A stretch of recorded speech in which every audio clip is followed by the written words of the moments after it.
Hello दोस्तों, आपका स्वागत है हमारे चैनल पर। मेरा नाम है ध्रुव और आप देख रहे हैं द लर्नर्स कम्युनिटी। आज की वीडियो में हम बात करेंगे फर्स्ट सेमेस्टर के हिस्ट्री सब्जेक्ट के यूनिट 3 के बारे में। यूनिट 3 का पार्ट 1 ऑलरेडी हमारे चैनल पर अवेलेबल है, आप जाके उसे चेकआउट कर सकते हैं। आज की वीडियो में हम बात करेंगे यूनिट 3 के पार्ट 2 की। ठीक है, बुक का नाम है भारत का इतिहास प्रारंभिक काल से 300 सेंचुरी तक। ठीक है, मतलब भारत के इतिहास की हम बात कर रहे हैं, जब प्रारंभ हुआ था तब से लेकर 300 सेंचुरी तक। History of India from the earliest time up to 300 CE. ठीक है, चलिए यूनिट के बारे में बात करते हैं। तो हमारा जो यूनिट का नाम है वो है हड़प्पा सभ्यता, प्रारंभिक शहरीकरण, नगर नियोजन, अर्थव्यवस्था, सांस्कृतिक पैटर्न एवं पतन। ठीक है, मेनली हम हड़प्पा सभ्यता के बारे में बात कर रहे हैं और उससे जुड़ी हुई जितनी भी छोटी छोटी जगहें हैं उन क्षेत्रों के बारे में, वहाँ का शहर नियोजन, जो शहरीकरण था वो किस प्रकार हुआ, नगर नियोजन किस प्रकार का था, जल की व्यवस्था किस प्रकार की थी, और इन सब के पतन से रिलेटेड जितनी चीजें हैं वो इनके बारे में बात कर रहे हैं। ठीक है, यूनिट 3 के पार्ट 1 में हमने काफी कुछ वो हम कहें कि कंप्लीट करा था। आज की वीडियो में हम पार्ट 2 की बात करेंगे, तो चलिए देखते हैं।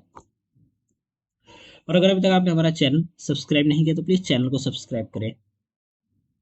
हमारा पहला टॉपिक है नगरीय और ग्रामीण स्थलों की आदिवासीय पद्धति। मतलब हम यहाँ पे मेनली इस टॉपिक के बारे में बात कर रहे हैं कि जो नगर और ग्राम, ये या हम कहेंगे जो नगर मतलब शहर और जो गांव थे वो जो बसे हुए थे उनका स्ट्रक्चर किस प्रकार का था, वहाँ की पद्धति किस प्रकार की थी, इन चीजों के बारे में हम बात कर रहे हैं। यहाँ के नगरीय और ग्रामीण स्थलों की आदिवासीय पद्धति बहुपद्यतात्मक थे। मतलब मल्टी मल्टी लेयर्ड थी। मतलब एक लेयर हम यहाँ कहें कि वहाँ का जो स्ट्रक्चर बना हुआ था, जो शहर पूरा का पूरा बसा हुआ था, वो केवल एक लेयर पे नहीं बसा था, मतलब मल्टी लेयरों में बसा हुआ था। मतलब सबसे निचली लेयर, उसके बाद कुछ आगे जाएंगे आप तो थोड़े से ऊंचे स्थान देखने को मिलेंगे, उसके बाद थोड़े से आगे जाएंगे तो थोड़े और ऊंचे स्थान देखने को मिलेंगे। मल्टी लेयर्ड में बना हुआ था। इन स्थलों का आकार और कार्य भिन्न प्रकार के थे। ठीक है, मतलब ये जो स्थल थे यहाँ का आकार भी अलग था और कार्य भी यहाँ के अलग थे। उदाहरण के लिए मोहनजोदड़ो, हड़प्पा और धोलावीरा जैसे नगर अत्यधिक विशाल थे, जिनका आकार 100 हेक्टेयर से अधिक था। ठीक है, अगर हम मेनली बात करें तीन शहरों की तो मोहनजोदड़ो, हड़प्पा या धोलावीरा, ये जो है ये हम कहें कि स्पेस के अकॉर्डिंग बहुत ही बड़े थे। ठीक है, मतलब हम कहें कि कितने बड़े क्षेत्र में फैले हुए थे, तो ये 100 हेक्टेयर से ज्यादा के क्षेत्र में फैले हुए थे। ये नगर अपने उत्खनित अवशेषों की विशेषता के कारण अद्वितीय माने जाते हैं। ठीक है, मतलब यहाँ पे जो चीजें उत्खनित की जाती थी, ठीक है, निकाली जाती थी खोद के, उसके लिए ये नगर अद्वितीय माने जाते हैं। मतलब इनके जैसे कोई अन्य नगर देखने को नहीं मिले। हरियाणा के हिसार जिले में राखीगढ़ी हड़प्पा सभ्यता का सबसे बड़ा शहर है, जो 550 हेक्टेयर में फैला हुआ है। ठीक है, 100 हेक्टेयर में तो ये वाले फैले हुए हैं मेनली, बट राखीगढ़ी जो है वो हड़प्पा सभ्यता का सबसे बड़ा शहर कहलाता है, क्योंकि वो 550 हेक्टेयर का जो क्षेत्र है उस क्षेत्र में फैला हुआ है। मतलब 550 हेक्टेयर में वो पूरा का पूरा शहर बसा हुआ था एक समय। ठीक है, यहाँ मिली सामग्री हड़प्पा के लोगों के डीएनए पर आधारित सामान्य विश्लेषण प्रदान करती है। ठीक है, यहाँ पे जितनी भी चीजें मिली है, हम कहें कि जो कि उस समय के लोग यूज करा करते थे, कहीं ना कहीं उनके डीएनए भी इस चीज से मिलते हैं, तो डीएनए पर आधारित सामान्य विश्लेषण प्रदान करती है। मतलब हम कहेंगे जो जनरल इंफॉर्मेशन होती है, ठीक है, वो हमें डीएनए के आधार पर मिलती है। प्रारंभ में ये माना जाता था कि नगर झांझरी प्रणाली वाली योजनाओं पर आधारित थे। मतलब शुरुआत में क्या मानते थे कि ये जो नगर है ये झांझरी प्रणाली पर आधारित है, लेकिन हाल ही के शोध से ये गलत साबित हो गया। हालांकि इन नगरों के केंद्रित आयोजन के प्रभावशाली साक्ष्य मिले हैं। ठीक है, मतलब ये जो हम कहें कि जो नगर बसे हुए थे, इन नगरों के केंद्रीकृत, मतलब हम कहें कि सेंटर में आयोजन के प्रभावशील साक्ष्य मिले। ऐसे साक्ष्य मिले जिनसे पता चलता है कि इन जितने भी हम कहें शहर है या नगर है, ठीक है, इन नगरों में केंद्र में मतलब सेंटर में काफी हम कहें कि उन्नति हुआ करती थी। ठीक है, और वहीं से सारी चीजें कनेक्टेड भी थी, तो ये माना जाता था, केंद्रीकृत माना जाता था। ठीक है, नगर के सार्वजनिक और आवासीय क्षेत्रों में बांटा गया है। ठीक है, नगर को क्या बांटा गया है, सार्वजनिक मतलब पब्लिकली और आवासीय क्षेत्रों में बांटा गया है। हड़प्पा और मोहनजोदड़ो में सार्वजनिक क्षेत्र और आवासीय क्षेत्र के बीच की दूरी ने दो पृथक टीलों का निर्माण किया। अब देखिए, मोहनजोदड़ो जो हड़प्पा और जो मोहनजोदड़ो है जगह है, ठीक है, वहां पे रहने के लिए मतलब सार्वजनिक पब्लिक एरिया और आवासीय पब्लिक एरिया क्या है, जहाँ पे पब्लिक आ सकती है, अपना काम व्यवस्था कर सकती है, परंतु और आवासीय क्षेत्र क्या है, जहाँ पे लोग अपने जीवन यापन करते हैं, वहां पे वो रहते हैं। ठीक है, तो इन दोनों क्षेत्रों के बीच में दो पृथक टीलों, मतलब दो बड़े बड़े टीलों का निर्माण किया गया था। धोलावीरा की नगर योजना अधिक जटिल थी, जिसमें किला किला निष्क्रिय कस्बा और निचले नगर तीन भाग में बटे थे। ठीक है, जो धोलावीरा हो गया हम कहें, वो तीन भागों में बटा था, और हड़प्पा और मोहनजोदड़ो मेनली दो भागों में बटे हुए थे, सार्वजनिक और आवासीय। आगे बढ़े, धोलावीरा का किला एक विशाल कृत्रिम चबूतरे, जो कि इस साइज का था, पर बना था। ठीक है, धोलावीरा का जो हम कहें किला था, वो किस तरह से बना हुआ था, 100 मतलब 400 गुणा 400 × 100 मीटर का जो दायरा है, इसके चबूतरे पर बना हुआ था, मतलब एक चबूतरा बना था पहले। ठीक है, हम बात करें ये अगर चबूतरे का साइज है, और इसके ऊपर एक पूरा का पूरा किला तैयार किया गया था। ठीक है, जिसकी दीवार 6 मीटर से अधिक मोटी थी। ठीक है, आप देख सकते हैं 6 मीटर से ज्यादा मोटी दीवारें, जिसकी ऊंचाई 7 मीटर की गई। ठीक है, जिसकी ऊंचाई को बढ़ाकर क्या करा गया, 7 मीटर करा गया, मतलब 7 मीटर की ऊंचाई, 6 मीटर की मोटाई की दीवारें अवेलेबल थी, जिसके कारण यह स्थान विशाल स्नान गृह और अन्य मंडर जैसी अन्य महत्वपूर्ण योजनाओं पर आधार बना। ठीक है, ये जो किला था, ये मेनली काफी आप कहें कि सुरक्षित भी था, क्योंकि यहाँ की दीवारें बहुत मोटी थी, ऊंची थी। ठीक है, तो नॉर्मल व्यक्ति इन चीजों को आप कहें कि पार करके नहीं आ सकता। तो ये जो विशाल स्थल था, ठीक है, ये स्नान गृह और अन्य मतलब खाने को एक जगह स्टोर करने के लिए, अन्न को स्टोर करने के लिए, और नहाने जो स्नानगार था, ठीक है, इसके लिए ये महत्वपूर्ण था। यह भवन पास पड़ोस के मैदान से 20 मीटर ऊपर स्थित था। ये जो भवन था, या हम कहें ये जो किला था, ये आसपास का जो क्षेत्र था, उससे भी उसके आसपास का जो क्षेत्र हम कहें कि भाई समतल जमीन पे है, उससे 20 मीटर ऊंचाई पर ये बना गया था, जिससे इसे दूरी से देखा जा सकता, मतलब दूर से भी, काफी काफी दूर से भी आप इसको देख सकते थे। ठीक है, धोलावीरा की जल प्रबंधन प्रणाली इस क्षेत्र में अत्यधिक महत्वपूर्ण थी। ठीक है, धोलावीरा की जो जल प्रबंधन प्रणाली थी, वो काफी महत्वपूर्ण थी। ठीक, किस क्षेत्र में, किले के क्षेत्र में। यहाँ बार बार सूखा पड़ता था। ठीक है, देखिए धोलावीरा का जो क्षेत्र था, यहाँ बार बार सूखा पड़ता था। दो मौसमी नदियां मनहार और मनसार के जल ग्रहण क्षेत्र से पानी को बांधों के माध्यम से नगर की दीवारों के भीतर के जलाशयों में भेजा जाता था।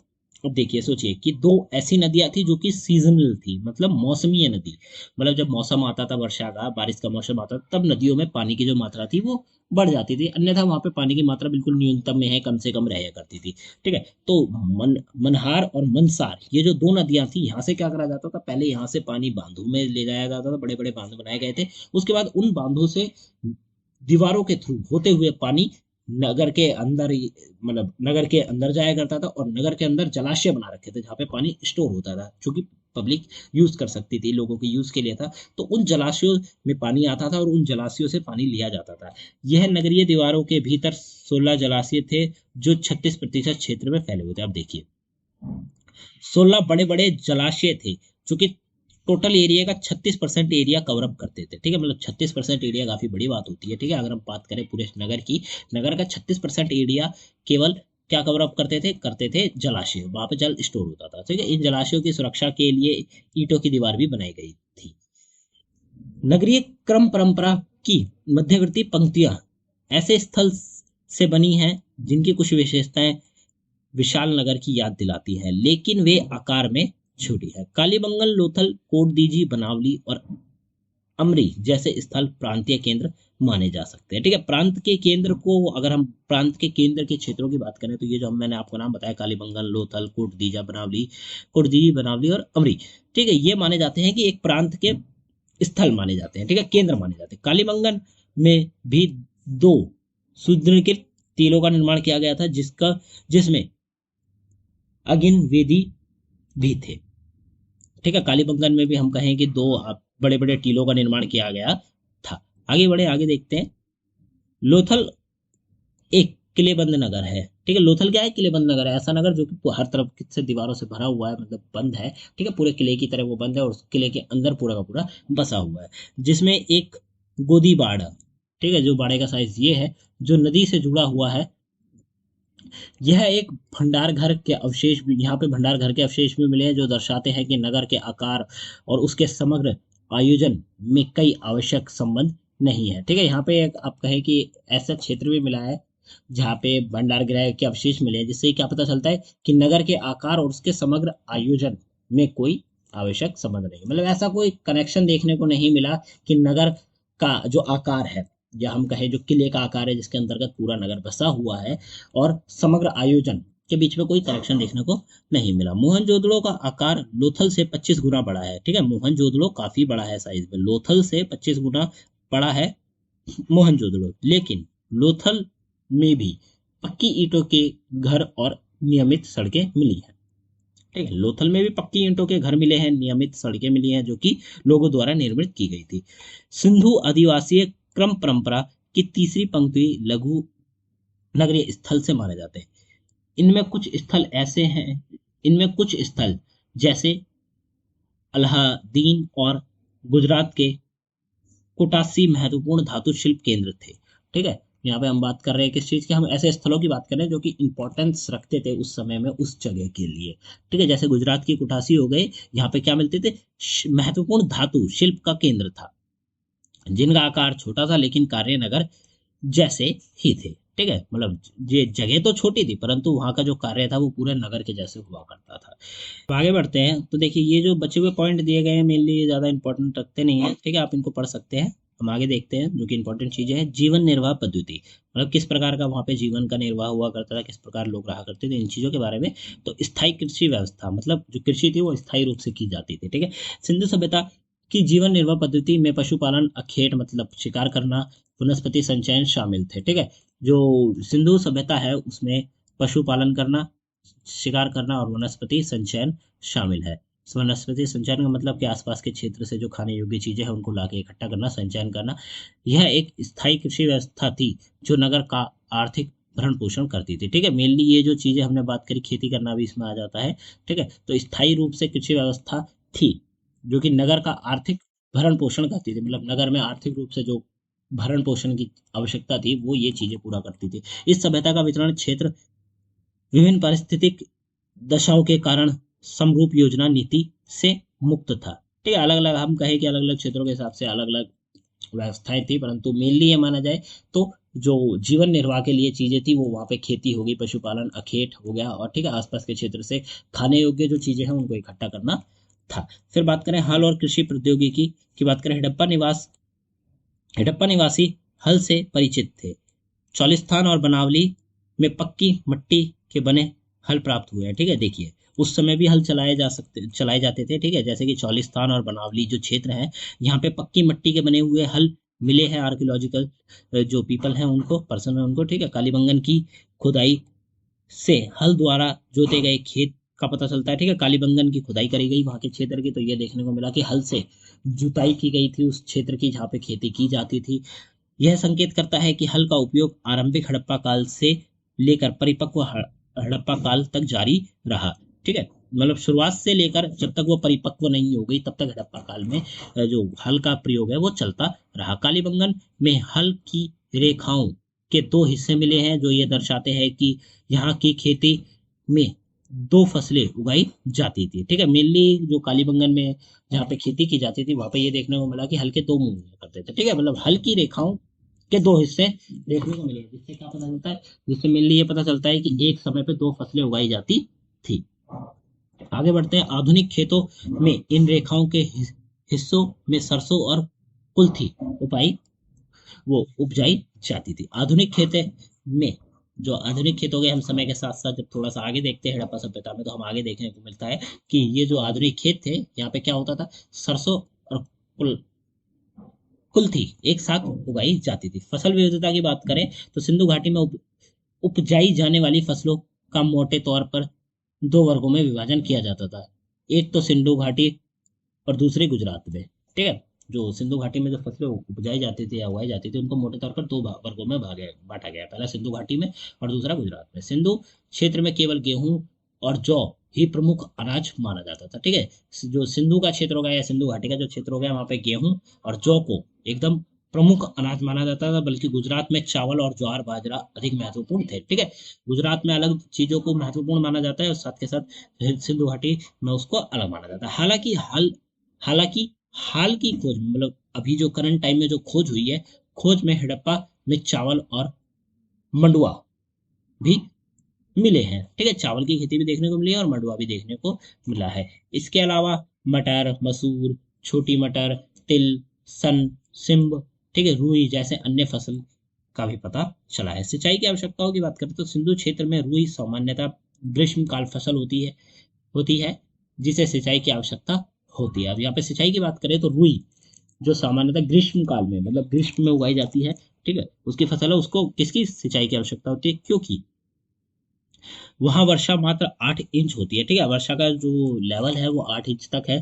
ठीक है, 8 इंच तक वर्षा होती है। भारतीय उपमहाद्वीप के किसी हिस्से में जहाँ 10 से 12 इंच से कम, वो जो वर्षा है 10 से 12 इंच से कम होती है, खेती सिर्फ सिंचाई की सुविधा से ही की जा सकती है। ठीक है, मतलब जो खेती है वो सिंचाई के द्वारा करी जा सकती है अगर वहां पे वर्षा 10 या 12 इंच से कम होती है। ठीक है, तो यहाँ पे 8 इंच तक होती थी, इसीलिए यहाँ पे वर्षा जो सिंचाई है उसकी आवश्यकता पड़ी। पशुपालन और मांस की बात करें तो सिंधु सभ्यता के लोग मवेशी और मांस और मवेशी का मांस और उनकी अस्थियां बड़े पैमाने पर खाते थे। ठीक है, जो सिंधु सभ्यता के लोग थे वो मवेशियों का मांस खाते थे। ठीक है, और उनके अस्थियों की अगर हम बात करें तो उनका भी बाद में खाने की, आप कहें कि खाई जाती थी।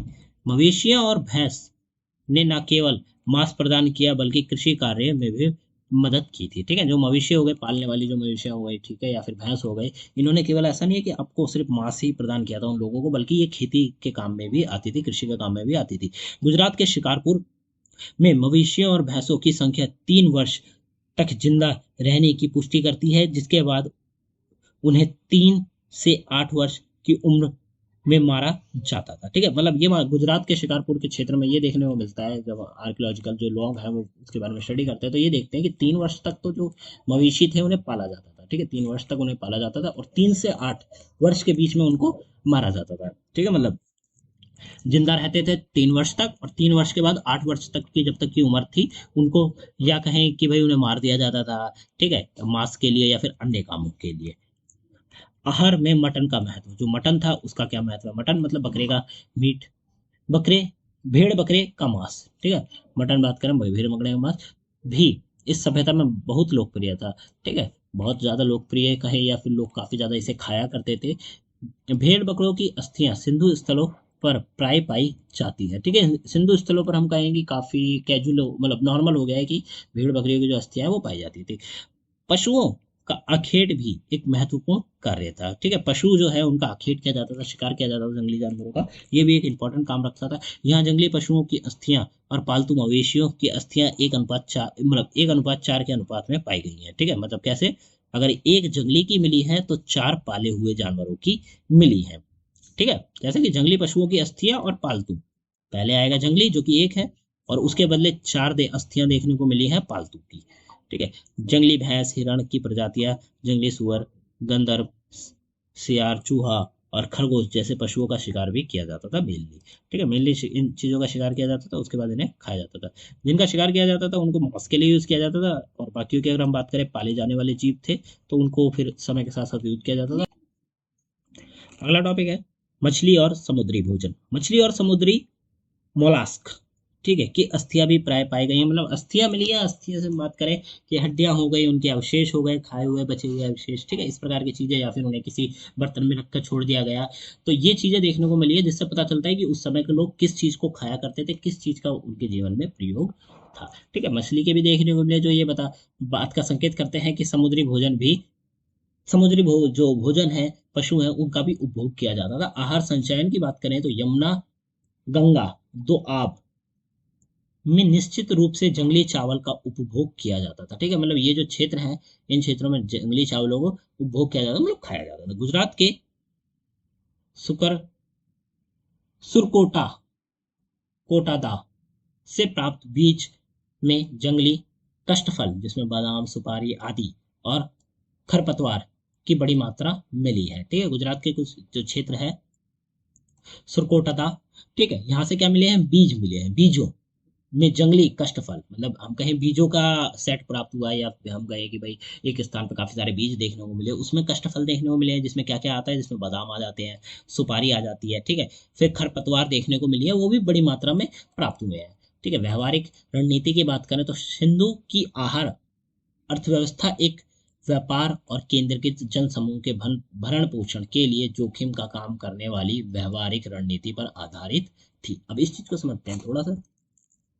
सिंधु की आहार अर्थव्यवस्था मतलब सिंधु घाटी की जो आहार अर्थव्यवस्था थी, मतलब जो लोगों के खाने की जो अर्थव्यवस्था थी, एक व्यापक मतलब बड़े स्तर पर और केंद्रीकृत मतलब एक ही स्थान से बड़े स्तर पर जन समूह के भरण पोषण के लिए जोखिम का काम करने वाली व्यवहारिक रणनीति पर आधारित थे। ठीक है, मतलब हम कहें कि भाई काफी सारे लोगों को बड़े स्तर पर खिलाना पिलाना, ठीक है, तो वो पूरी की पूरी अर्थव्यवस्था एक जोखिम भरा काम भी थी। इस प्रकार सिंधु सभ्यता की जीवन निर्वाह पद्धति कृषि, पशुपालन और अन्य खाद्य स्रोतों के विविधीकरण से समृद्ध थी, जो उन्हें आर्थिक और सामाजिक दृष्टि से मजबूती प्रदान करती थी। ठीक है, मेनली ये हो गया कि भाई जो सिंधु घाटी की सभ्यता के जो लोग थे वो कृषि पर, पशुपालन पर, ठीक है, हम कहें मछली हो गए, माछी हो गए, इन चीजों पर भी निर्भर थे। साथ के साथ भाई शिकार करना हो गया, इन चीजों पर क्या थे, वो पूरी तरह से निर्भर थे। इन्हीं चीजों पर उनका जीवन चला करता था। फिर आता है शिल्पगत उत्पादन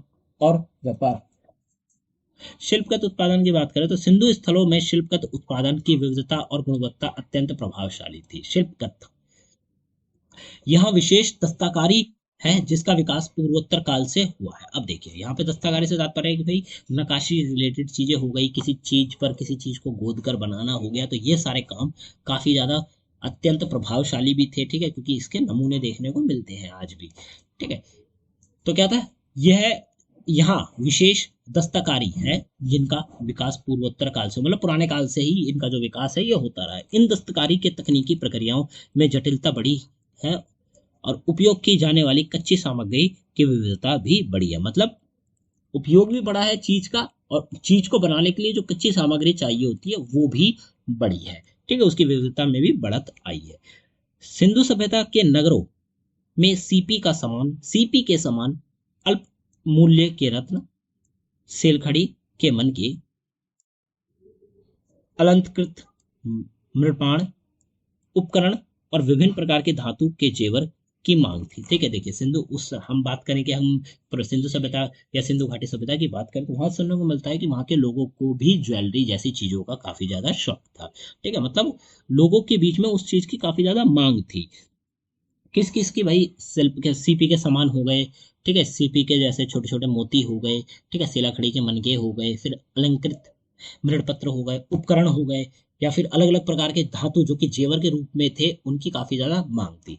यहाँ यह स्पष्ट होता है कि सिंधु सभ्यता केवल कांस्य संस्कृति तक सीमित नहीं थी, तांबे का उपयोग भी बड़े पैमाने पर हो रहा था। ठीक है, मतलब कांस्य तक ही, जो कांस्य एक धातु है केवल वहीं तक सीमित नहीं थी, परंतु उससे आगे भी बढ़ी तांबे का भी प्रयोग देखने को मिलता है, जो कि काफी बड़े स्तर पर था। इसके अलावा विभिन्न धातु मिश्रण जैसे तांबे, शीश और निकल का उपयोग किया जाता था। ठीक है, मिक्स धातु का भी यूज किया जाता था, जिसमें तांबा हो गया, मिश्रित तांबा हो गया, मतलब तांबे के साथ और चीजें मिलाकर एक पदार्थ बनाया गया जिससे जेवर तैयार किए जाया करते थे। ठीक है, सिंधु की कारीगरी से बने उत्पाद पूरी तरह से सिंधु घाटी की विशेषता को दर्शाते हैं। ठीक है, मतलब मेनली हम ये कहें कि सिंधु घाटी सभ्यता में बनाए गए जो उपकरण हो गए, ठीक है, जेवर हो गए, वो मेनली उस चीज को दर्शाते थे कि हाँ ये पर्टिकुलर उसी जगह से बनाया और कहीं से नहीं बनाया जा सकता था।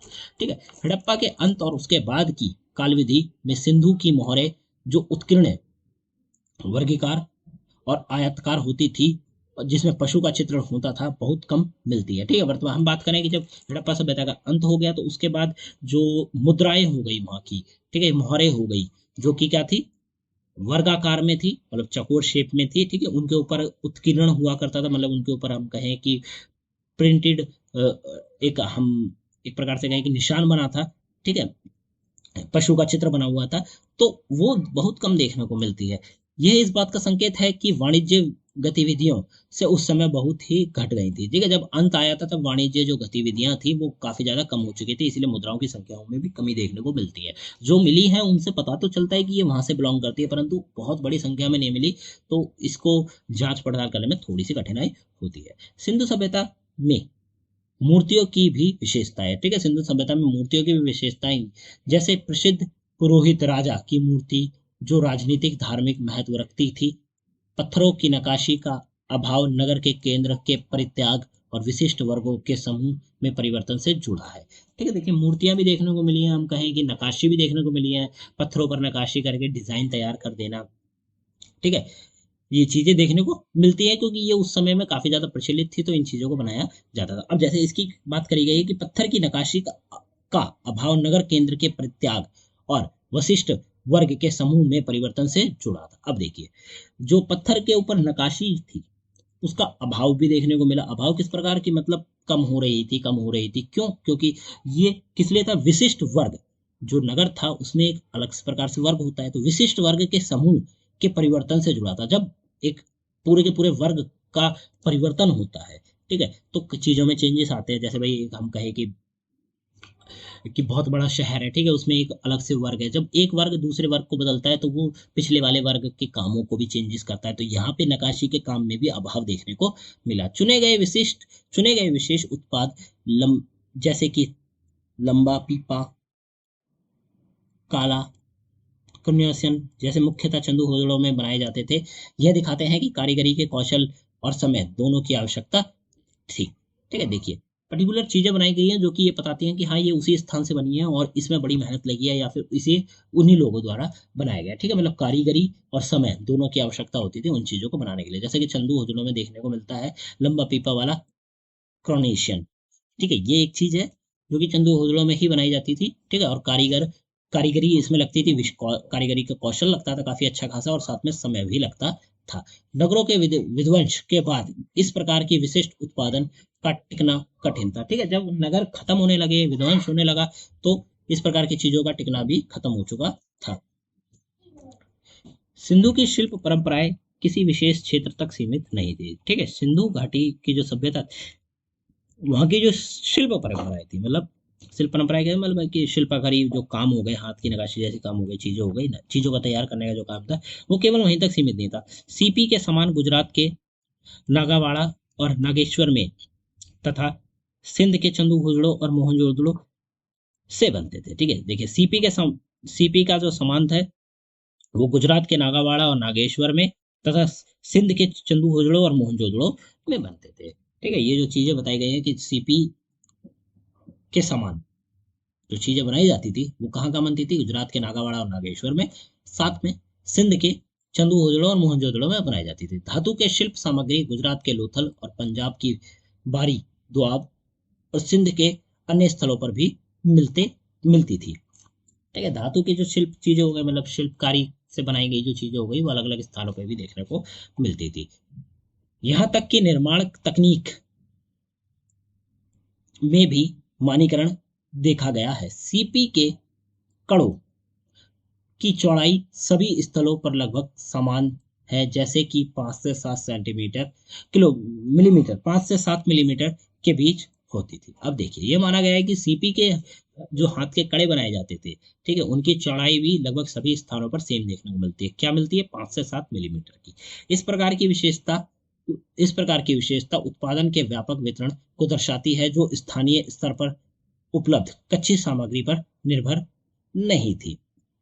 ठीक है, ये जो चीज है कि भाई सभी स्थानों पर लगभग सेम ही देखने को मिलती है। क्यों मिलती है? क्योंकि ये बताती है, क्या बताती है कि एक तो ये पर्टिकुलर में एक सभ्यता से जुड़ी हुई चीज है, तो कहीं ना कहीं व्यापार हो रहा है, तो लोगों में मेल जोल हो रहा है, मिल पा रहे हैं, तो बातों से पता चल रहा है, तो सेम चीज यहाँ बनाई जा रही है। जब पता चला तो इसके बाद वो अन्य स्थान पर भी तैयार की जाने लगी। ठीक है, इस प्रकार की विशेषता उत्पादन के व्यापक वितरण को दर्शाती है, मतलब बड़े स्तर पर जो उत्पादन हो रहा था, ठीक है, उसका वितरण भी हो रहा था। जो चीजें बड़े स्तर पर बनाई जा रही थी, कहीं ना कहीं उनको एक स्थान से दूसरे स्थान पर भेजा भी जा रहा था, जो स्थानीय स्तर की उपलब्धता कच्ची सामग्री पर निर्भर नहीं थी। उदाहरण के लिए मोहनजोदड़ो के शिल्प की वस्तुएं समुद्री मोलास्क में बनाई जाती थी, जो सिंध के बलूचिस्तान तट के निकट मिलती थी। अब देखिए, मोहनजोदड़ो में शिल्प की वस्तुएं बनाई जाती थी। ठीक है, वस्तुएं समुद्री मोलास्क में बनाई जाती थी, जो कि मिलती कहाँ थी? बलूचिस्तान के तट के निकट भी मिलती थी। ठीक है, तो इस प्रकार से क्या पता चलता है कि बनाई तो एक जगह जाती थी, परंतु वो चीज दूसरे स्थान तक भी पहुंचाई जाती थी, ताकि वहां के लोग भी इस चीज का प्रयोग कर सके।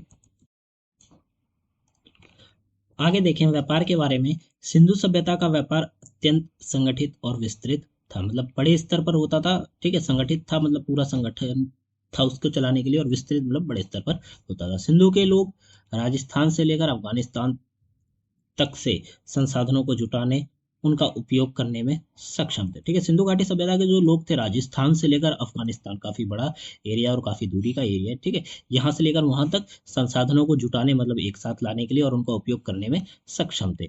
यह स्पष्ट होता है कि पूर्णकालिक व्यापारिक थे जो कच्ची सामग्री को जुटाने में मदद करते थे। ठीक है, ये कह सकते हैं कि ये मेनली कच्ची सामग्री को इकट्ठा करते थे, उसके बाद उनका प्रयोग करके जो चीजें हैं वो बनाया करते थे, और उन चीजों का व्यापार में काफी बड़ा क्षेत्र था।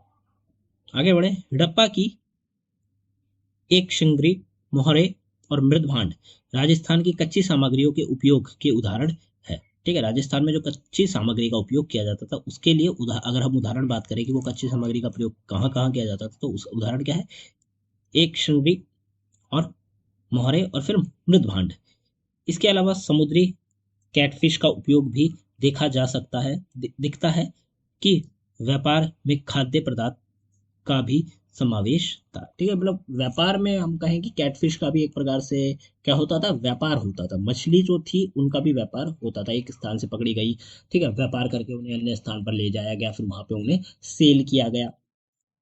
ठीक है, शिल्प वस्तु का व्यापार भी होता था, शिल्प की जो चीजें थी उनका भी व्यापार होता था, जैसे कि नागेश्वर जैसे छोटे निर्माण केंद्र से मोहनजोदड़ो की सीपी के कलछिया हो गई, या फिर मैंने ऊपर आपको बताया कड़े हो गए। ठीक है, जो नागेश्वर के आसपास के क्षेत्रों में बनाए जाते, नागेश्वर में बनाए जाते थे, जो कि कहाँ तक मिलते थे, मोहनजोदड़ो तक देखने को मिलते थे। ठीक है, फिर देखिए, सिंधु सभ्यता के बड़े नगरों के बीच परिष्कृत सामानों का विनिमय संभव था। ठीक है, सिंधु सभ्यता के बड़े नगर जो थे उनके बीच में ऐसे सामान जो कि परिष्कृत है, या फिर हम कहें जिनका लेन देन किया जा सकता है, ऐसे सामानों का क्या होता था, विनिमय होता था, लेन देन होता था। उदाहरण के लिए मोहनजोदड़ो में निर्मित विशेष शिलामांड के कड़े हड़प्पा में पाए गए थे, जो लगभग 570 किलोमीटर दूर है। अब देखिए, मोहनजोदड़ो में एक चीज बनाई गई, क्या बनाई गई, शिलामांड के कड़े, जो कि कहाँ मिले, उससे 570 किलोमीटर दूर हड़प्पा में। तो क्या पता चलता है कि एक स्थान पर बनाई गई चीज अन्य स्थान पर इसलिए मिल रही है क्योंकि कहीं ना कहीं उस चीज का क्या हुआ है, व्यापार हुआ है, इसीलिए वो एक स्थान से दूसरे स्थान पर क्या की गई, ट्रांसफर की गई, और वहां पे उसका व्यापार किया गया। सिंधु सभ्यता का व्यापक संपर्क उत्तर पश्चिम और पश्चिम की संस्कृतियों और सभ्यताओं के साथ था। ठीक है, सिंधु सभ्यता का जो व्यापक संपर्क था, मतलब हम कहें बड़े स्तर पर जो कनेक्शन था, वो उत्तर पश्चिम के क्षेत्र में और पश्चिम संस्कृतियों के साथ था। सिंधु घाटी की वस्तुएं जैसे कि कॉर्नोलिन के मनके और सिंधु लिपि वाले मृदभांड अन्य क्षेत्रों में पाए गए हैं। ठीक है, सिंधु घाटी के हम कहें कि जो वस्तुएं हो गई वो कॉर्नोलिन के मनके हो गए, या फिर सिंधु जो लिपि है उसके मृदभांड हो गए, ये अन्य क्षेत्रों में भी देखने को मिले हैं, जहां पे वो सभ्यता तो नहीं थी परंतु वो चीजें वहां देखने को मिली है। हालांकि यह ध्यान में रखना चाहिए कि सिंधु सभ्यता द्वारा अपने कच्चे सामग्री को प्राप्त करने में बलूचिस्तान के पूर्व क्षेत्र को महत्व दिया गया है। ठीक है, मतलब कच्चे सामग्री के लिए बलूचिस्तान का जो पूर्व क्षेत्र है उसको महत्व दिया गया है, क्योंकि वहां से कच्ची सामग्री को इकट्ठा किया जाता था और अन्य स्थानों तक पहुंचाया जाता था। लेकिन यह भी सच है कि सिंधु नगर के विकास से पहले इन कच्चे सामग्रियों का उपयोग पूर्व की संस्कृतियों द्वारा भी किया जाता था, ये भी माना जाता है, ये भी हम कह सकते हैं या सच है कि एक प्रकार से सिंधु नगर के विकास होने से मतलब सिंधु घाटी सभ्यता के जो बड़े बड़े नगर हैं उनके विकास होने से पहले जो संस्कृति थी वो संस्कृति भी इन चीजों का प्रयोग करती थी। फिर बात करें धार्मिक विश्वास की। ठीक है, प्राचीन इतिहास में धार्मिक विश्वास और विचार का अध्ययन एक जटिल कार्य है। ठीक है, अगर हम प्राचीन इतिहास की बात करें तो उसमें धर्म का विश्वास हो गया, ठीक है, उनके विचार हो गए, इस चीज को पढ़ना भी एक जटिल मतलब कॉम्प्लेक्स काम है। ठीक है, खासकर सिंधु सभ्यता के संदर्भ में।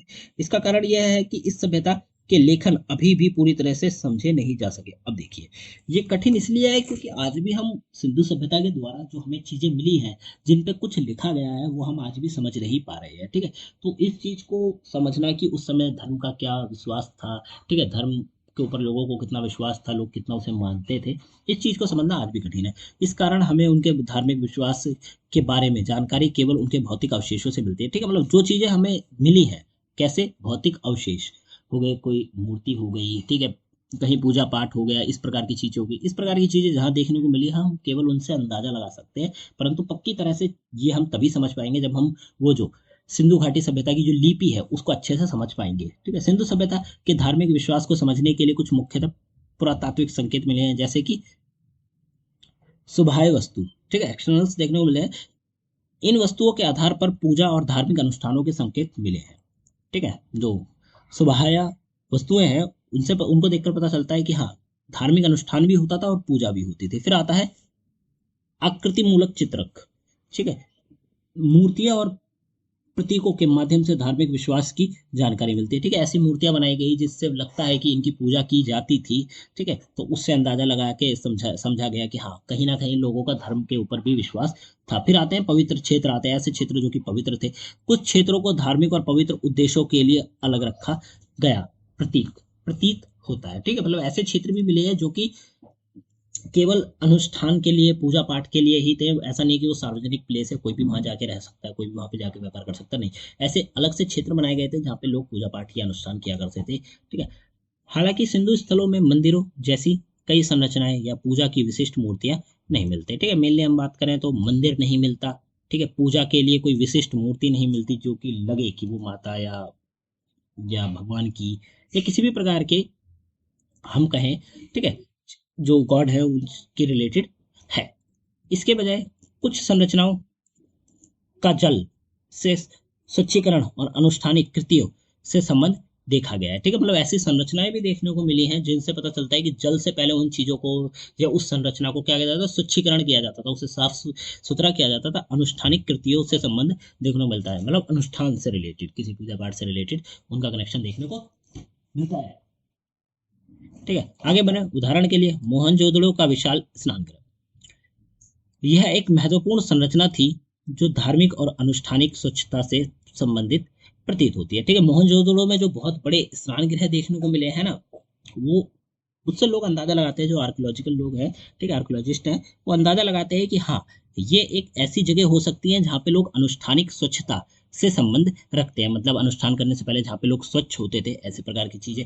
इसका निर्माण, विधि और जल का उपयोग धार्मिक अनुष्ठानों से जुड़ा जुड़ा हो सकता है। ठीक है, जो ये जगह का जो निर्माण है, ठीक है, इसकी जो विधि है, ये अनुष्ठान से जुड़ा हो सकता है। फिर आता है कालीबंगन और अन्य स्थलों पर जल से जुड़े अनुष्ठान। कालीबंगन में स्नान के फर्श और कुएं भी धार्मिक स्वच्छता के प्रतीक माने जाते हैं। ठीक है, कालीबंगन में जो स्नान करने के लिए, नहाने के लिए जो कुएं हो गए, ठीक है, वो क्या दर्शाते हैं कि हाँ, कहीं ना कहीं ये जो चीजें हैं ये अनुष्ठान से जुड़ी हुई है। हम उदाहरण के लिए लेते हैं तो अगर बड़े स्तर पर हम कहें कि आपको वर्तमान में ऐसे मंदिर देखने को मिलेंगे जिनके बीच में काफी बड़े स्तर पर क्या बनाया गया है, जल के लिए, मतलब जल को इकट्ठा होने के लिए जगह बनाई गई थी जहाँ पे लोग पूजा पाठ करते हैं, या फिर हम कहें कि भाई वो वहाँ पे स्वच्छ होते हैं। तो ऐसे ही उस समय में भी बनाए गए थे, तो लोग इस चीज को मानते हैं, सोच लगाते हैं। ठीक है, कोई पक्के सबूत या फिर लिखित में कुछ ऐसा नहीं मिल पाया है।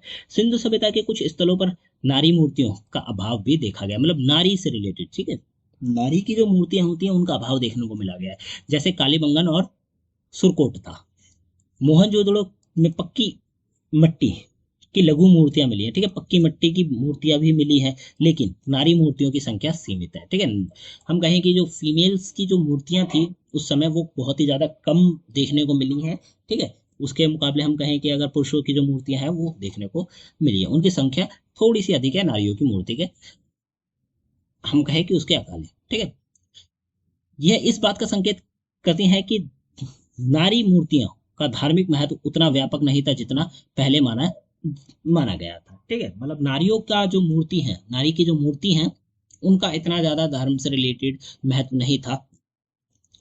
इन मूर्तियों में से कुछ चिराग के रूप में भी उपयोग की जाती थी, जिससे उनका धार्मिक उपयोग संभव है। ठीक है, ऐसी मूर्तियां भी मिली हैं जो कि चिराग के रूप में यूज की जा सकती हैं। ठीक है, जिनका कहीं ना कहीं कनेक्शन मिलता है किससे, धर्म से। पुरुष प्रजनन क्षमता का प्रतीक भी सिंधु सभ्यता के धार्मिक विश्वास में महत्वपूर्ण था। यह सिर्फ शिव पशुपति की मोहरों तक सीमित नहीं था, बल्कि मोहनजोदड़ो और धोलावीरा में पाए गए लैंगिक पत्थरों के रूप में भी दिखता है। अब देखिए, पुरुष प्रजनन क्षमता का जो प्रतीक है सिंधु सभ्यता के, वो कहीं ना कहीं धर्म से रिलेटेड है। इसके अलावा कालीबंगन से प्राप्त अंडाकार चौरस जगह में लैंगिक प्रतीक वाले टेराकोटा के चित्रण भी इस प्रजनन क्षमता के प्रतीक माने जाते हैं। ठीक है, मेनली हम कहें कि भाई लिंग के आधार के जो पत्थर हैं वो भी देखने को मिलते हैं, जो कि ये बताते हैं कि हाँ कहीं ना कहीं धर्म से रिलेटेड ये धार्मिक विश्वास लोगों का था। लोग कहीं ना कहीं धर्म से रिलेटेड, जैसे शिव पशुपति की जो मोहरें हो गई, उस प्रकार की चीजें भी देखने को मिली हैं। ठीक है, और वहीं तक सीमित भी नहीं था, उससे आगे भी है। देखिए, हम ये पक्का तरह से नहीं बता सकते कि क्या लोग उस समय विश्वास करते थे या नहीं, क्योंकि पूरी तरह से कोई उस लिपि को समझ नहीं पाया जिस लिपि को देखा गया है, जो लिपि मिली है समय के साथ साथ। ठीक है, तो हम इस तरह को तो पक्का नहीं बता सकते, परंतु लोग अनुभव लगाते हैं, लोग अपना अंदाजा लगाते हैं, थ्योरीज देते हैं। तो उन थ्योरीज के अकॉर्डिंग माना जाता है कि हाँ कहीं ना कहीं लोग धर्म से रिलेटेड विश्वास करते थे उस समय भी। अब बात करें प्रकृति पूजा की। प्रकृति पूजा सिंधु धर्म का एक महत्वपूर्ण हिस्सा थी। सिंधु सभ्यता की मोहरों पर अशांत मानव और अशांत पशु वाली छापे और पीपल के पेड़ के विराजमान मानव की आकृति इस बात का संकेत करती है कि इनकी पूजा प्रकृति पर आधारित थी। ठीक है, मेनली प्रकृति पूजा भी की जाती थी। प्रकृति पूजा मतलब ऐसी चीजें जो कि प्रकृति द्वारा दी गई हैं, उनकी पूजा पाठ भी किया जाता था। ठीक है, जैसे जो मोहरें मिली हैं उन पर मानव की फोटो मिली है, पशु की फोटो मिली है। ठीक है, साथ के साथ पीपल के पेड़ और पीपल के पेड़ पर विराजमान मानव की आकृति भी मिली है, जो कि क्या बताती है कि हाँ लोग कहीं ना कहीं पूजा पाठ से जुड़े हुए थे। किस क्षेत्र में? प्रकृति के क्षेत्र में। फिर पतन की बात करते हैं, या हमारा आखिरी टॉपिक है। ठीक है, अब हम यहाँ पे पतन की बात करते हैं कि किस प्रकार पतन हुआ, ऐसे क्या कारण थे उनके बारे में। ठीक है, थोड़ा थोड़ा डिटेल में जान लेते हैं। सिंधु सभ्यता के नगरों का हास विभिन्न रूपों से प्रकट हुआ, मतलब जो हास उनको मिला, हानि जो मिली, उसके बारे में बात करते हैं। तो पहला आता है मोहनजोदड़ो का पतन। मोहनजोदड़ो में नगर की संरचना निरंतर कमजोर होती गई, दीवारें पतली और घटिया मिट्टी की बनने लगी। इस बात का संकेत है कि नगर का पतन हो रहा था। अब देखिए, नगर के पतन का क्या काम था, मतलब कारण क्या था। यह अनुमान लगाया जाता है कि हाँ इस प्रकार से उसका पता चल गया कि अब ये खत्म होने वाली है सभ्यता, मतलब ये जो नगर है ये खत्म होने वाला है। क्यों? क्योंकि जो संरचना थी मोहनजोदड़ो की, मोहनजोदड़ो बहुत बड़ा क्षेत्र है। ठीक है, उसकी जो संरचना थी, उसकी दीवारें समय के साथ साथ पतली होती गई, घटिया मिट्टी की दीवारें बनाई जाने लगी। ठीक है, अब घटिया मिट्टी की दीवारें बनाई जा रही हैं तो क्या ज्यादा समय तक टिक पाएंगी? नहीं, कुछ समय तक टिक पाएंगी, आने वाले कुछ समय तक वो चीजें हो पाएंगी, उसके बाद वो तहस नहस हो जाएंगी। तो जब घटिया मिट्टी की दीवारें बनाने लगी, पतली दीवारें बनने लगी, तो इससे पता चल गया कि हाँ अब ये सभ्यता, ये जो नगर है ये समाप्त होने वाला है। धोलावीरा की बात करें तो धोलावीरा का परित्याग, धोलावीरा में भी नगर धीरे धीरे शक्तिहीन होता गया और अंत है इसके दो दो बार परित्याग कर दिया गया। ठीक है, अब क्या हुआ, धोलावीरा का जो क्षेत्र था वो समय के साथ शक्तिहीन होता चला गया, मतलब उसकी जो ताकत थी वो खत्म होती चली गई, और अंत में आके उसका क्या हुआ, पतन हो गया। फिर बात करें सस्ती संरचनाओं की। जैसे जैसे नगरीय संरचना विखंडित होती गई, पहले के मजबूत भवनों के स्थान पर सस्ती और कच्ची संरचनाएं बनने लगी। देखिए, मेनली कारण क्या था, स्ट्रक्चर का कारण था। जो नगर, इतने बड़े बड़े नगर थे जो खड़े थे, इतने बड़े बड़े नगर क्यों थे? क्योंकि जब इन्हें शुरुआत में बनाया गया था तो ये एक अच्छी क्वालिटी के बनाए गए थे, अच्छे प्रकार से बनाए गए थे। परंतु जब समय में आगे बढ़ते हैं, ठीक है, लोग, हम कहें कि ज्यादा से ज्यादा विकास हो जाता है, तो फिर लोग उस पर चीजों पे ध्यान देना कम कर देते हैं। ठीक है, अब क्या हुआ कि कच्ची संरचनाएं बनने लगी। ठीक है, हम कहें कि मजबूत नहीं सस्ती चीजों की बनाई जाने लगी, तो क्या हुआ कि जो स्ट्रक्चर बनाए गए थे वो स्ट्रक्चर कभी ना कभी तो गिरने ही थे, कभी ना कभी तो खराब होने ही थे। तो समय के साथ साथ वो चीजें देखने को मिली और वो पूरा का पूरा नगर समाप्त हो गया। ठीक है, अकस्मात परित्याग, कालीबंगन का परित्याग आकस्मिक था, जिससे यह स्पष्ट होता है कि नगर जीवन का विलोप विभिन्न घटनाओं के कारण हुआ था। ठीक है, आकस्मिक का मतलब सडनली हो गया। सडनली मतलब ऐसे कि भाई एक समय आया, एकदम से वो पूरा नगर ढह गया, अब नगर में कुछ भी नहीं बचा। ठीक है, तो इस प्रकार के नगर के अंदर की भी कुछ घटनाएं थी जिन्होंने पूरे के पूरे नगर को समाप्त कर दिया। यहाँ पे उदाहरण है कालीबंगन का। कालीबंगन का जो परित्याग था वो एकदम से हो गया, आकस्मिक हो गया। ठीक है, जिससे क्या पता चलता है कि नगर विलोप विभिन्न घटनाओं के कारण हो सकता है, मतलब अलग अलग घटनाओं के कारण पूरा का पूरा नगर समाप्त हो गया। फिर आता है आर्यन आक्रमण की धारणा। आर्य द्वारा दुर्गों और नगरों पर आक्रमण का विचार सिंधु सभ्यता के पतन का एक प्रमुख कारण माना जाता है। लोग मानते हैं कि आर्यों द्वारा दुर्ग और नगरों पर आक्रमण किया जाता था।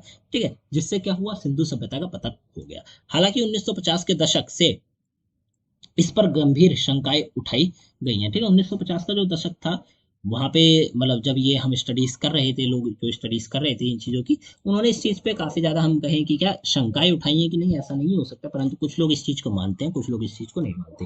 पर एक प्रमुख कारण माना गया है कि आर्यों के द्वारा दुर्ग और जो शहर थे उनके दुर्ग और उनके नगरों पर आक्रमण किया जाता था, जिससे सिंधु सभ्यता का पतन हुआ। फिर आता है पर्यावरणीय कारक। सिंधु सभ्यता में जलवायु परिवर्तन और नदियों की भूमिका भी नगर के हास्य में महत्वपूर्ण मानी गई है। ठीक है, देखिए सिंधु सभ्यता का जो क्षेत्र है वो मेनली कृषि क्षेत्र हो गया, इस पे लोगों का जीवन निर्भर हुआ करता था। ठीक है, तो वहां पे जलवायु परिवर्तन के कारण चीजें बदल गई, नदियों की भूमिका उसमें काफी ज्यादा थी। अब नदियों ने अगर नदियों में चेंजेस हो गया, ठीक है, तो क्या हुआ कि लोगों के जीवन पर प्रभाव पड़ा और उससे वो चीजें खराब होती चली गई। मोहनजोदड़ो, चंदू लोथल के बाद के काल में गाद के मलबे से ये संकेत मिलते हैं कि उफनती नदियों की बाढ़ से क्षति हुई थी। ठीक है, अब देखिए जल परिवर्तन हुआ, सॉरी जलवायु परिवर्तन हुआ, नदियों में पानी का लेवल कभी कम कभी ज्यादा हो गया, तो जब ज्यादा हुआ तो बाढ़ आई। मोहनजोदड़ो, चंदू होजड़ो और लोथल, ये जो तीन प्लेसेस थे, वहां पे जो हम कहें मकान थे उनमें गाद मिली है देखने को। ठीक है, मतलब रेतीली मिट्टी देखने को मिली है जो कि नदी की होती है। तो इससे अनुमान लगाया गया कि नदी में पानी का लेवल बढ़ा, बाढ़ आई और बाढ़ आने से वो सारा का सारा क्षेत्र पानी में डूब गया, और जब डूब गया तो उन क्षेत्रों में जो मकान थे उनमें गाद भर गई। ठीक है, फिर आता है अगला पॉइंट, घाघर हाकर नदी का महत्व। घाघर हाकर नदी, जिसे वैदिक सरस्वती के साथ जोड़ा गया है, ने कई स्थलों को शुष्क बना दिया, मतलब शुष्क मतलब सूखा कर दिया। ठीक है, विद्वान का मानना है कि यह नदी अपने प्रवाह मार्ग को छोड़कर पश्चिम की ओर बहने लगी, जिससे जल संकट उत्पन्न हो गया। देखिए ये भी एक काफी इंपॉर्टेंट रोल प्ले करता है कि नदी, जैसे मैंने आपको ऊपर वाले पार्ट में बताया कि अगर नदी ने ही अपना मुंह मोड़ लिया है उस जगह से, तो जगह तो समाप्त होनी है, क्योंकि वहां पे जल की कमी हो जाएगी। तो सेम इस तरह हुआ, घाघर हाकर जो नदी थी, जिसको वैदिक सरस्वती के साथ भी जोड़ा जाता है, ठीक है, वो नदी पहले तो सही राह में घूम रही थी, मतलब चल रही थी, तो उसके आसपास क्षेत्र बच गया, परंतु कुछ समय बाद ही उस नदी ने जब मतलब जब पतन होने वाला था, तो नदी ने भी अपना मुंह मोड़ लिया। अब जब मोड़ लिया तो उस क्षेत्र में सूखा पड़ गया, सूखा पड़ गया तो लोगों ने वो क्षेत्र छोड़ दिया, तो वो पूरा का पूरा नगर ढह गया और ज्यादा से ज्यादा लोग वहां पे मतलब अपना जीवन यापन नहीं कर पाए और चल चल दिए। ठीक है, फिर आगे बात करें संस्कृति की जटिलता। सिंधु सभ्यता के की अत्यंत जटिल प्रणाली, जो विभिन्न सामाजिक और आर्थिक उप प्रणालियों के बीच संतुलन बनाए रखती थी, जीवन सक्षम नहीं रह पाई। ठीक है, अब देखिए सिंधु सभ्यता के अत्यंत, जो सिंधु सभ्यता में जो हम कहें कि अत्यंत जटिल प्रणाली थी, जो पूरी व्यवस्था थी वो काफी ज्यादा कॉम्प्लेक्स थी, जो विभिन्न सामाजिक और आर्थिक उप प्रणालियों के बीच संतुलन बनाया, मतलब अलग अलग प्रकार का सामाजिक व्यवस्था थी, अलग अलग प्रकार की उप प्रणालियां थी, तो सबके बीच में मेलजोल बना के रखना काफी कठिन हो गया था। तो अंत में आकर क्या हुआ कि वो जीवन सक्षम वहां नहीं रह पाया। और फिर आता है अंतिम संस्कृतियां। सिंधु नगर केंद्र के पतन के बाद पंजाब और चौलिस्तान ने कब्रिस्तान एच संस्कृति, सिंध के झुक्कर संस्कृति और गुजरात के रंगपुर टूबी जैसे अनेक संस्कृतियां पनपी। ठीक है, ये अलग अलग संस्कृतियां हैं जो कि किनके बाद, ये जो सिंधु नगर थे उनके पतन के बाद आई। ये संस्कृतियां हड़प्पा की परंपराओं के कुछ तत्वों को बनाए रखते हुए विकसित हुई, परंतु पूर्ववर्ती परिपक्व हड़प्पा काल की संस्कृतियां विविधता से भिन्न थी। ठीक है, अब क्या हुआ, अब जब जो केंद्र थे हड़प्पा सभ्यता के, जो केंद्र थे, जब वो उनका पतन हो गया, तो वहां पे समय के साथ साथ लोग कहीं और चले गए, लोग छोटे छोटे लोग, हम कहें एक प्रकार से ग्रुप ऑफ पीपल्स किसी और प्लेस पे चले गए, वहां पे उन्होंने बसना चालू करा, तो कहीं ना कहीं छोटी छोटी संस्कृतियां पनपी। परंतु मेनली जो हड़प्पा की, हम कहें जो हड़प्पा काल की जो संस्कृति थी वो काफी ज्यादा अलग थी। ठीक है, तो जो आखिर में आकर छोटी छोटी जो संस्कृतियां पनपी भी थी, शुरू हुई थी, वो भी हड़प्पा सभ्यता की जो संस्कृति थी उसको नहीं बना के नहीं रख पाई, और अंत में पूरी तरह से हड़प्पा सभ्यता समाप्त हो गई थी। ठीक है, तो ये था आपका यूनिट 3 जो कि हमने कंप्लीट करा दिया है। ठीक है, पार्ट 2 में हमने काफी सारी चीजों को एक्सप्लेन किया। अगर आपको कुछ भी समझ में नहीं आया आप हमसे पूछ सकते हैं। साथ के साथ ये नोट्स हमारे वेबसाइट पे अवेलेबल है, डिस्क्रिप्शन बॉक्स में आपको लिंक मिल जाएगा, वहां से जाके चेकआउट कर सकते हैं। और तो और ये नोट्स हमारे application the learners community DUSL पर भी अवेलेबल है, आप जाके उन्हें चेक कर सकते हैं। ठीक है, इंस्टाग्राम का चैनल जो है हैंडल वो हमारा ये है, आप जाके हमें फॉलो कर सकते हैं। आपका कोई भी डाउट हो आप हमसे पूछ सकते हैं। टेलीग्राम 2 हमारे ग्रुप्स हैं, आप ज्वाइन करिए, सारे के सारे अपडेट्स आपको टेलीग्राम पे डायरेक्टली देखने को मिलेंगे। यूट्यूब चैनल को सब्सक्राइब कर लीजिए अपकमिंग वीडियोस के लिए। नोट्स के लिए आपको लिंक डिस्क्रिप्शन बॉक्स में मिल जाएगा PDF के लिए, और अगर आपको डायरेक्टली नोट्स पढ़ने हैं तो आप हमारे ऐप पे भी जा सकते हैं, द लर्नर्स कम्युनिटी DUSL। ये हमारे ऐप का फॉर्मेट है। ठीक है। प्ले स्टोर पे आप DUSL सर्च आउट करेंगे, आपको देखने को मिल जाएगा। ऐप में काफ़ी सारी चीज़ें हैं, नोट्स हैं, अपडेट्स हैं, सब कुछ आपको ऐप में देखने को मिल जाएगा। तो मिलते हैं अगली वीडियो में। Thanks for visiting on my channel guys.